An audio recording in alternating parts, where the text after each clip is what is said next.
C'est une rencontre de très haut niveau parce que ça nous permet de mettre le pied dans le plat. Vous savez, la question de l'innovation, de l'intelligence économique ou intelligence stratégique, c'est une question transversale qui impacte des vies, qui impacte des cœurs et qui impacte surtout l'entrepreneuriat. Alors, quand on a ce genre de rendez-vous où on a le temps d'échanger avec les jeunes, on a le temps d'échanger avec les praticiens, on a le temps d'échanger avec des experts, c'est une opportunité pour nous de pouvoir partager l'expérience, partager l'information et surtout actualiser les données.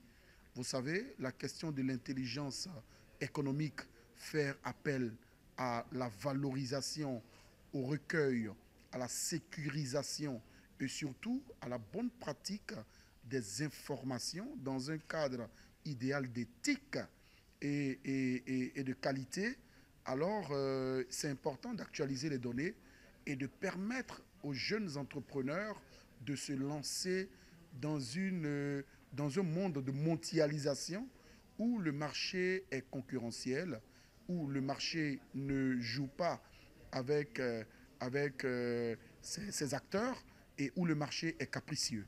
Mais le plus grand conseil qu'on puisse leur donner, c'est de ne pas avoir peur. Dans un premier temps, c'est de respecter les normes de l'entrepreneuriat. Vous savez, nous existons sur une terre qui a des normes. Et au niveau culturel, au niveau politique, au niveau économique, on a besoin de structurer tout ce que nous faisons comme action.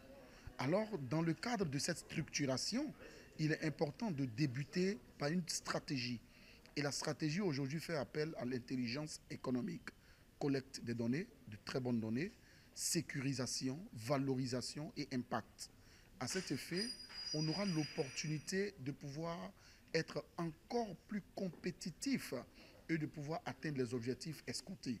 Donc, au-delà de cela, comme je l'ai dit à travers le panel, c'est de s'engager aussi dans l'innovation.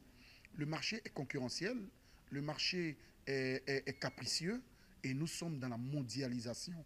Alors, il faut innover, il faut impacter les cibles marketing, les cibles de communication et surtout les cibles politiques.